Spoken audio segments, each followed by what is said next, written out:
네, 오늘 말씀은 고린도후서 4장 16절부터 18절까지 말씀을 함께 보도록 하겠습니다. 사도 바울은 그 당시 자랑거리가 많던 히브리인이었고 열심히 대단했던 바리새파 사람이었습니다. 그런 사도 바울이 자신의 과거를 배설물처럼 버렸다라고 고백한 바가 있죠. 고린도 전 후서를 쓴 사람은 바로 사도 바울입니다. 고린도 교회에 보낸 두 편의 편지 중에 고린도 후서는 나중의 편지이죠. 고린도는 그 당시 로마와 함께 굉장히 상징적인 대도시였습니다. 워낙 국제적인 항구 도시이다 보니까 별의별 사람들이 넘쳐났습니다.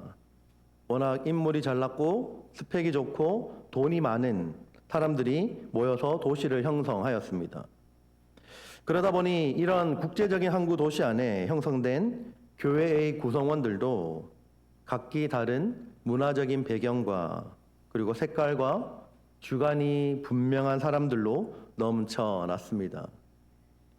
고린도 교회는 사도 바울이 고린도에 1년 반 동안 머물면서 복음을 전파하여 시작된 교회입니다. 그런데 사도 바울이 그곳을 떠난 몇 해 만에 교회가 세속적인 그 물을 들게 되고 세상과 짝하는 이들이 점점 늘어나서 심각한 문제점들이 전염병처럼 자리 잡고 있었습니다. 이를 안타깝게 여긴 사도 바울이 그 후에 고린도를 방문해서 저들의 온전한 믿음으로 살아갈 것을 권면한 바가 있습니다. 이러한 사도 바울의 편지에 효과가 있어서 대부분의 성도들이 자신의 잘못과 가오를 시인하고 회개하는 일이 벌어졌습니다.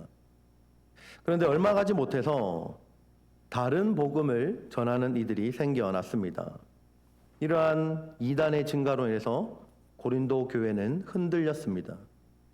뿐만 아니라 사도 바울이 갖고 있는 이 사도권을 부인하는 사람들이 생겨나서 큰 위기를 맞게 되었습니다. 이러한 형편을 전해 들은 사도 바울이 안타까운 마음을 담아서 보낸 편지가 바로 오늘 고린도 후서 말씀입니다.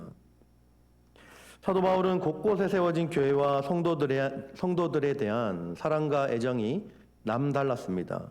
그래서 더욱 안타까운 마음으로 이 편지를 쓰고 있는 것입니다. 고린도 후서 3장 2절 말씀을 보시면 너희는 우리의 편지라라는 표현을 할 정도였습니다. 뿐만 아니라 너희는 우리로 말미암아 나타난 그리스도의 편지다라고 고백하며 성도로서 살아간다는 것이 어떠한 존재로 살아가는지를 우리 가운데 분명하게 강조하고 있습니다. 오늘 본문 말씀인 고린도 후서 4장의 앞장인 3장에서는 이 사도 바울이 모세의 율법을 예로 들면서 돌에 새겨진 율법 조문의 그 영광과 그리고 의의 직분으로 주어진 이 영원한 영광에 대해서 간절한 마음으로 설명해 주고 있습니다. 고린도 후서 3장의 길지 않는 말씀 가운데 이 영광이라는 단어가 3장에서만 13번이나 반복이 됩니다. 주의 영으로 말미암는 영원한 영광을 사모하며 그리고 그렇게 살아갈 것을 간절한 마음을 담아 권면하고 있는 것이죠.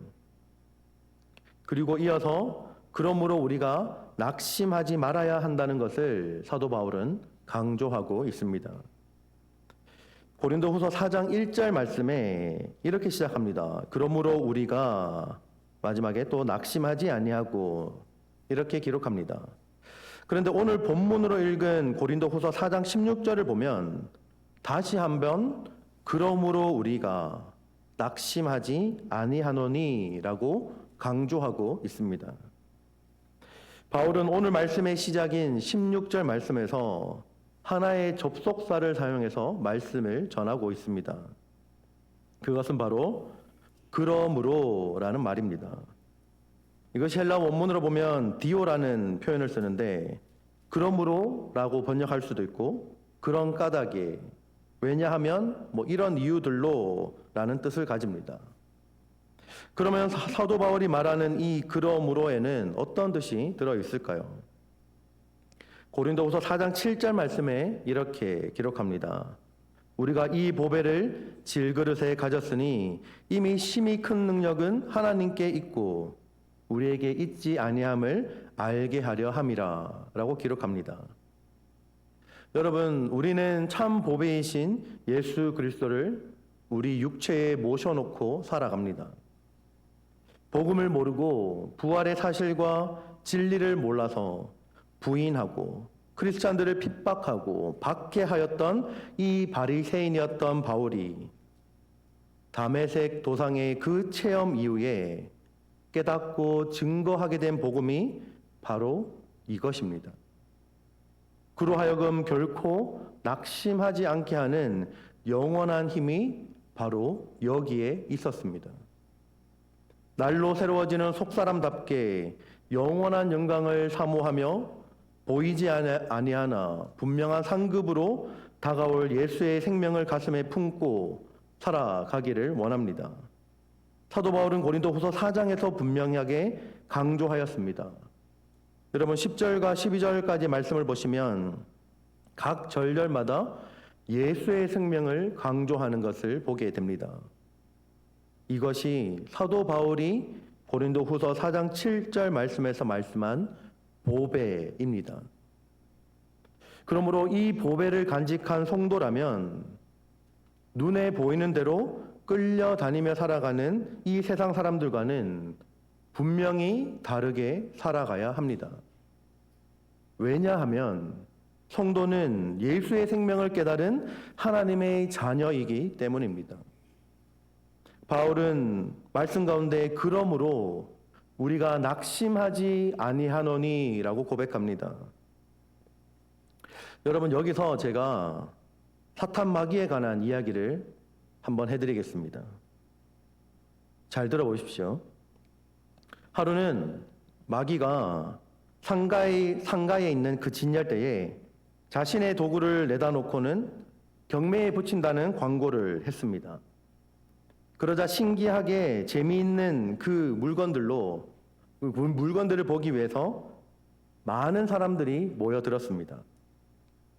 자, 그런데 그 많은 전시된 사탄 마귀의 물건들 중에 비매품이라고 쓰여 있는 이상하게 생긴 도구가 하나 있었습니다. 그것을 보고 굉장히 이상하게 생각한 한 신사가 이 마귀에게 물었습니다. 마귀 양반, 도대체 이것은 무엇에 쓰는 물건입니까? 그리고 왜 또 이 물건에만 비매품이란 말이 뭔지 아시죠? 네, 팔지 않는다라는 겁니다. 판매하는 게 아니다라는 것이죠. 그래서 왜 이 비매품이라고 써 붙였소? 라고 물었다라는 것이죠. 이 신사의 질문에 마귀는 다음과 같이 대답을 했습니다. 이거는 아주 귀중한 거지. 내게 둘도 없이 귀중한 것이라네. 이것은 바로 나 마귀의 일을 다 해주고 있거든.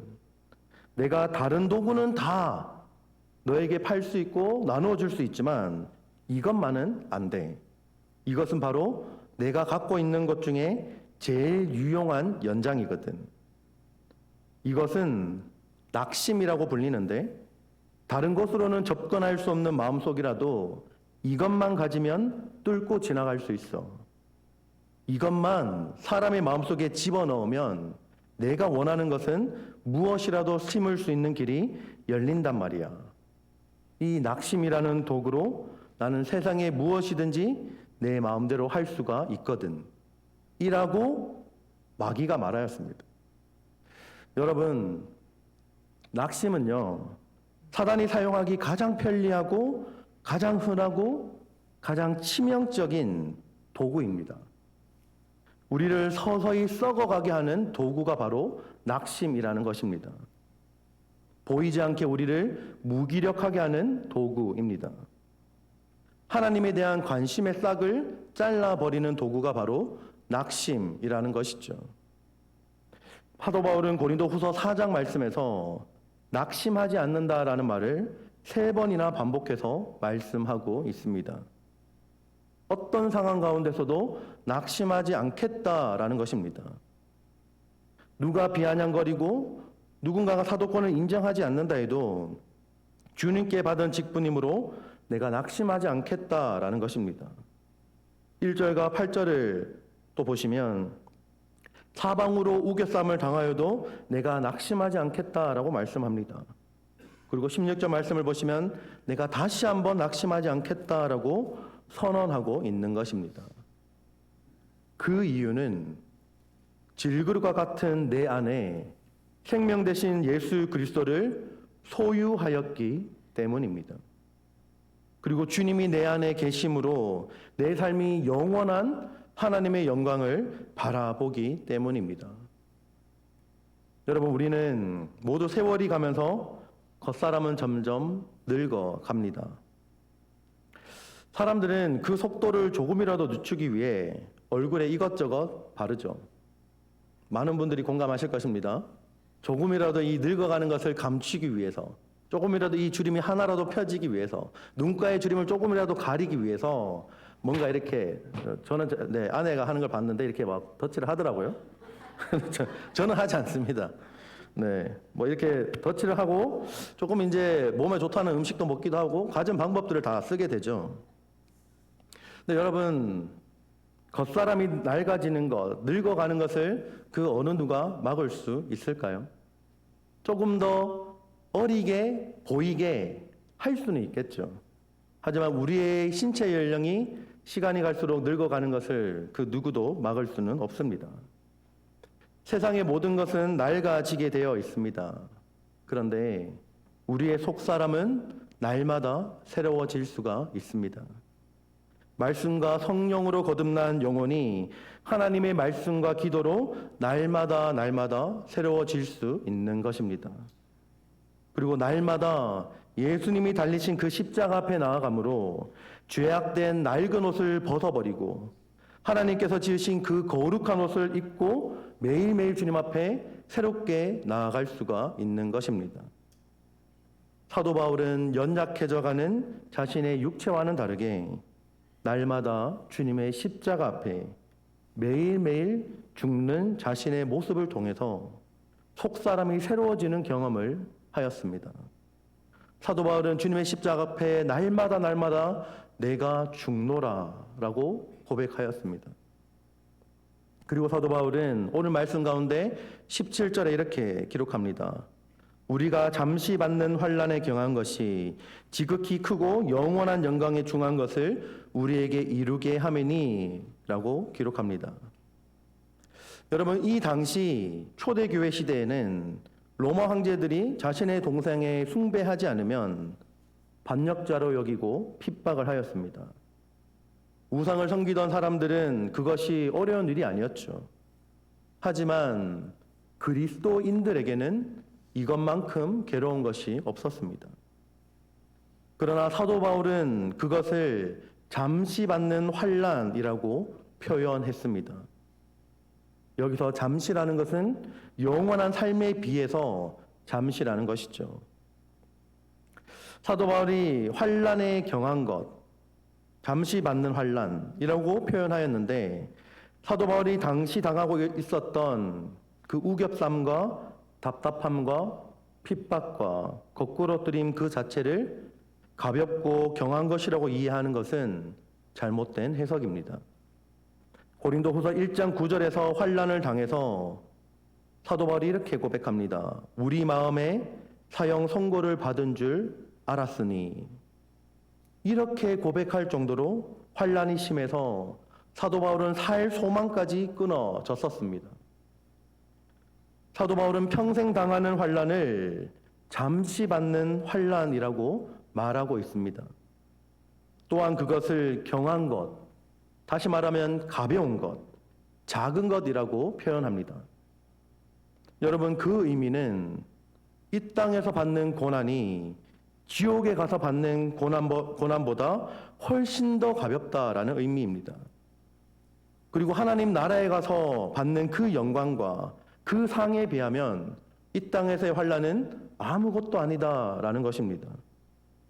그리스도인들이 세상에 살면서 받는 고난은 믿지 않고 지옥에 가는 그 고난에 비하면 아무것도 아닌 것이죠. 하늘나라에서 받을 그 영광을 생각하면 이 땅에서의 고난은 가벼운 것이 됩니다. 하늘나라에서 살게 될 영원에 비하면 지금은 한순간뿐이고, 그리고 그 영광을 생각하게 된다면 이 땅에서의 고난은 너무나 가벼운 것입니다.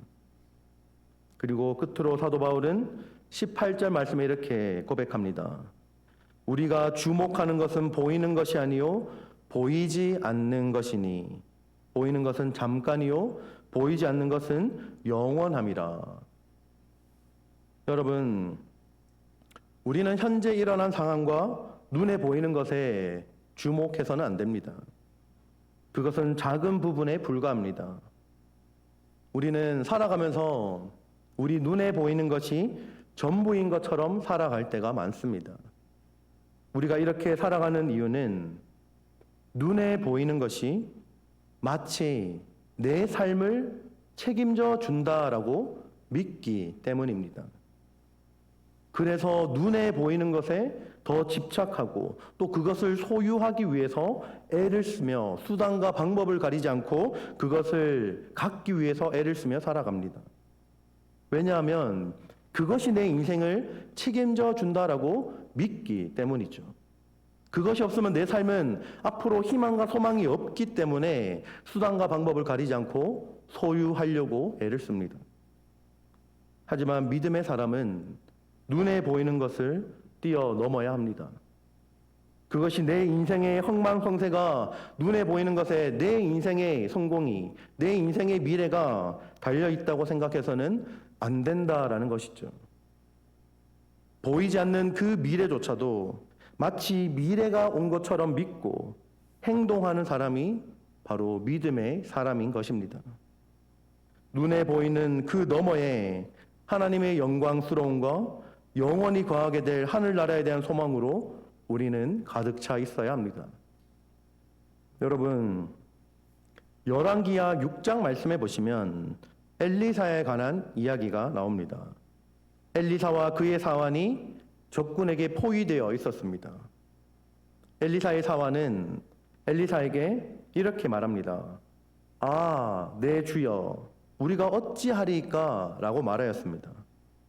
그러나 엘리사는 그 사환에게 이렇게 말합니다. 두려워하지 말라. 우리와 함께 한 자가 그들과 함께 한 자보다 많으니라 라고 대답했습니다. 여러분, 엘리사는 전혀 당황하지 않았습니다. 이 사환은 하나님께서 보내신 그 불말과 불병거를 보지 못했기 때문에 적군으로 인해 두려워했습니다. 이 사환이 보기에는 엘리사가 황당하게 말하는 듯처럼 보였습니다. 그런데 엘리사는 하나님께서 보내신 그 불말과 불병거를 보았기 때문에 당황하지 않고 사환에게 두려워하지 말라라고 할 수 있었던 것이죠. 이 엘리사의 사환, 이 종은 보아야 하는 것을 보지 못했습니다. 이것이 사환의 문제였습니다. 그래서 엘리사는 하나님께 여호와여 원하건대 그의 눈을 열어서 보게 하옵소서라고 기도합니다. 하나님께서 사환의 눈을 여셔서 불말과 불병거가 산에 가득하여서 엘리사를 두른 것을 이 사환으로 하여금 보게 하셨습니다. 하나님의 능력이 이 엘리사를 두른 것을 보게 하셨습니다. 여러분, 같은 곳에 있어도 전혀 다른 것을 볼 수가 있습니다. 같은 장소에 있어도 내 눈앞에 이 시계가 있어도 같은 위치에 있어도 보는 것이 다를 수 있다라는 것입니다. 상황을 보는 사람이 있는가 하면 상황 넘어 역사하시는 그 하나님을 보는 사람이 있습니다. 여러분, 우리 모두가 눈앞에 보이는 것에 주목하기보다는 보이지 않는 영원한 것에 주목할 수 있기를 바랍니다.